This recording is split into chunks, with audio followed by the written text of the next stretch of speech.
ዛሬ አዶናይ በጋርድ ታጅቦ ታላቁ ሩጫ በኢትዮጵያ ሮጠ ብለው እየቦጨቁት ነው። ዛሬ እንግዲህ ከባድ ቀን ይመስለኛል። ህዝቡ ተነስቶበታል። ቲክቶከር አዶናይ ከጃኒ ጋር በመስቀል አደባባይ የተካሄደው ታላቁ ሩጫና በተወዳጁ ድምፃዊ ማስተዋል ያዩ የሙዚቃ ኮንሰርት ላይ ከጋርዶቹ ጋር መታየቱ አስገራሚ ሆኗል። እንግዲህ ባለፉት ሳምንታት ሰግጥ ፈሚስ በሚል መነጋገሪያ ሆኖ የሰነበተው አዶናይ ዛሬም በጋርድ እየተጠበቀ ሲሮጥ እንዲሁም ወደ ሙዚቃ ኮንሰርት ሲገባ በመታየቱ ዳግም የማህበራዊ ሚዲያ ትኩረት መሆን ችሏል። እንግዲህ አዶናይ ከጋርዶቹ ጋር መታየቱ ይህ ትክክል አይደለም ያሉ ሰዎች በርካቶች ናቸው። ነገር ግን አዶናይ ምንም ነገር ማድረግ ይችላል። ምክንያቱም ይህ የራሱ መብትና የራሱ ፍላጎት ነው። ፍላጎቱ መብቱም ነው። ማንንም እስካላስቸገረ ድረስ አዶናይ የፈለገው ማድረግ እንደሚችል ሌሎች ደግሞ እየገለጹ ይገኛል። እንግዲህ ሰሞኑን አዶናይ ከአመለሰት ፖድካስት ላይ ከቀረበ በኋላ ብዙ ሰዎች ተቧድነው አሸናፊ የሌለው የገመድ ጉተታ ተመልክተናል። አንዳንዶች አመለሰት አዶናይ ማቅረቧ ምንም ስተት የለውም፣ አመለሰት ከህዝብ የሚመጣባትን ትችት ሳትፈራ በድፍረት አዶናይ ማቅረቧ ሊያስመሰግናት ይገባል የሚሉ በርካቶች ሆነዋል። በሌላ በኩል አንዳንዶች የቴዲ ሚስት እንዴት እንዲህ አይነት ሀሳብ በሚዲያ ታቀርባለች የሚሉ ከባድ ነቀፌታዎች ተስተውለዋል። እንግዲህ ሰይፉ ፋንታሁን ቲክቶከር ዩቲናስን ማቅረቡን በአዶናይ በኩል ቅሬታን ማስነሳቱ ይታወቃል። ይህንን ቅሬታ የተመለከተው ሰይፉ ሚዲያ የሁሉም ነው፣ አዶናይ መጥቶ ሀሳቡን መግለጽ ይችላል የሚል መልስ ከሰጠ በኋላ አዶናይ ለሰይፉ ግብረ መልስ መስጠቱ ይታወቃል። በነገራችን ላይ አዶናይ እንዲመጣ ግብዣ ቀርቦለታል። መጥቶ የምረጡ እንቅስቃሴ ማድረግ ይችላል። ሴፍሻ ለምን አንተ ሾው መቅረብ እንደማልፈልግ በግልጽና በክብር ላስረዳ ፈልጋለሁ። አንደኛ ነገር በአካል ይህ ጥያቄ ለመጠየቅ መጀመሪያ ሰላምታ ስልክ አንደኛ በክብር አላወራኝም፣ ችላ ብላኛል።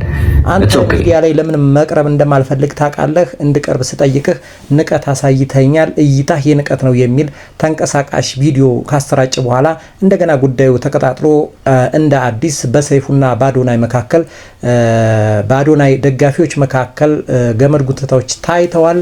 እንግዲህ ሚዲያ ላይ አልቀርብም ያለው አዶናይ ከቀናት በኋላ በአመለሰት ፖድካስት ላይ ቀርቦ በብዙ የኔ የሚላቸውን አመለካከቶች አስተላልፏል። ህዝብ እንዲያውቃቸውም አድርጓል። በብዙ ሲታችበት የነበረውን ሰግጥ ፈምስ ሐሳቤ በግልጽ አብራርቷል።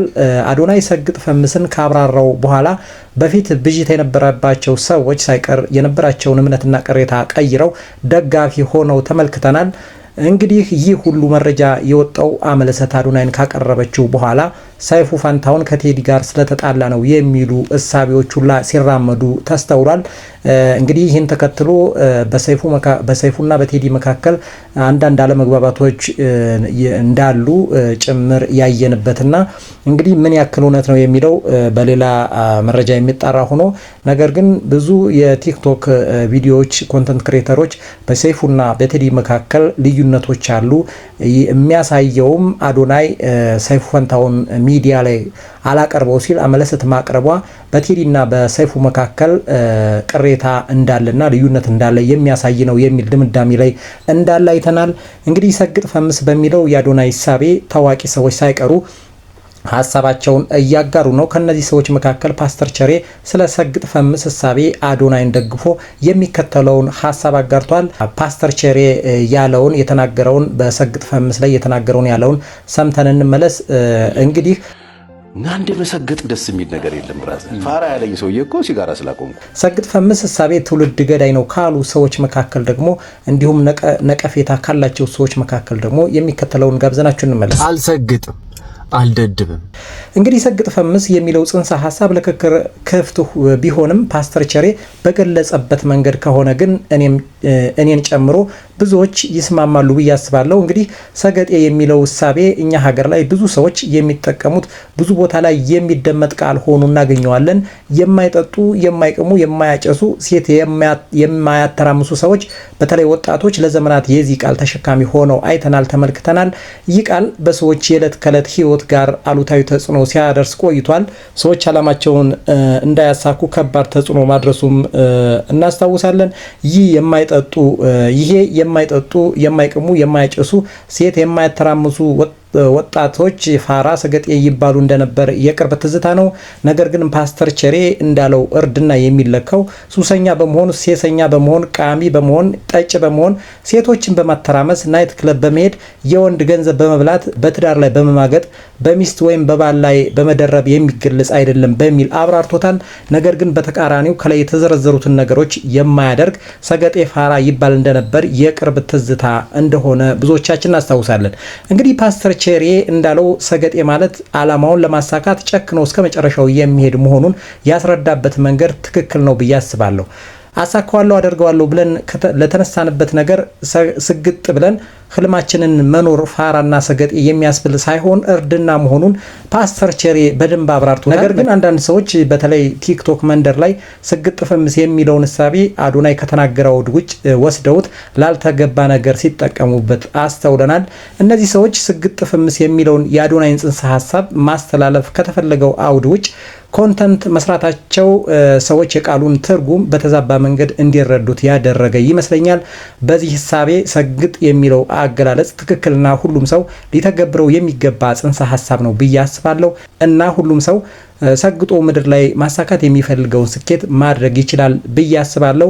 እንግዲህ አዶናይ የማህበራዊ ሚዲያ የትኩረት አጀንዳ ሆኗል። በየቀኑ የሚያሳያቸው ነገሮች እንግዲህ ከትኩረት ላለመውጣት ይመስላል። ሰዎችም ይሄን እየተከታተሉ ይሄ ትክክል አይደለም፣ የማህበረሰብን ባህል ወግ የተከተለ አይደለም በሚል በብዛት በሰፊው እየተቹት ይገኛሉ። ነገር ግን አዶናይ ሁሉንም አልሰማም በማለት የራሱን መንገድ እየተከተለ ብዙ ማድረግ የሚፈልጋቸውን ነገሮች እያደረገ እያሳየን ይገኛል። እንግዲህ ዛሬም ያደረገው በመስቀል አደባባይና በሚሊኒየም አዳራሽ በጋርድ ሲጠበቅ በጋርድ ከጃኒ ጋር ሆኖ አብሮ ወደ ሙዚቃ ኮንሰርቱ ሲገባ ተመልክተናል። ነገር ግን ይህ ያልተመቻቸው ሰዎች አዶናይን እየተቹት ይገኛሉ። ይህ ትክክል አይደለም፣ ይህ መሆን የለበትም። አዶናይ ባለስልጣን ነው ወይ? ግለሰብ ነው። ስለዚህ ግለሰብ ጥበቃ አያስፈልገውም፣ በነጻነት መንቀሳቀስ አለበት የሚሉ ሀሳቦች በርትተዋል። ነገር ግን አዶናይ ሰግጥ የሚለውን ሀሳብ እንደሚከተልና በሚያደርጋቸው ነገሮች ሁሉ ማንንም እንደማያዳምጥና እንደማይሰማ ዛሬም ደግሞታል። እንግዲህ ይህን ተከትሎ ብዙዎች የማህበራዊ ሚዲያ አጀንዳ መነጋገሪያ አድርገውታል። ነገር ግን እሱ መስማዬ ጥጥ ነው ብሏል። እኔም የምደግፈው መስሚያው ጥጥ እንዲሆን ነው። ምክንያቱም ይህ ጉዳይ እሱን እስካስደሰተው ድረስ እሱን ደስ እስካለው ድረስ ማድረግ ይችላል። የማንንም ድጋፍ አልጠየቀም፣ ማንንም አልተሳደበም፣ ማንንም አልነቀፈም። ስለዚህ እስካልነቀፈ እስካልተሳደበ ድረስ የማድረግ ነጻነቱ እስከ ጥግ ነው ብዬ አስባለሁ። ስለዚህ አዶናይ ይመችህ። ይህ ጉዳይ ከተመቻችሁ ቻናሉን ሰብስክራይብ፣ መረጃውን ላይክ በማድረግ ለብዙዎች እንዲደርስ አድርጉ እያልኩ ለዛሬ የነበረን ጊዜ ይህን ይመስል ነበር። ቻው ቻው።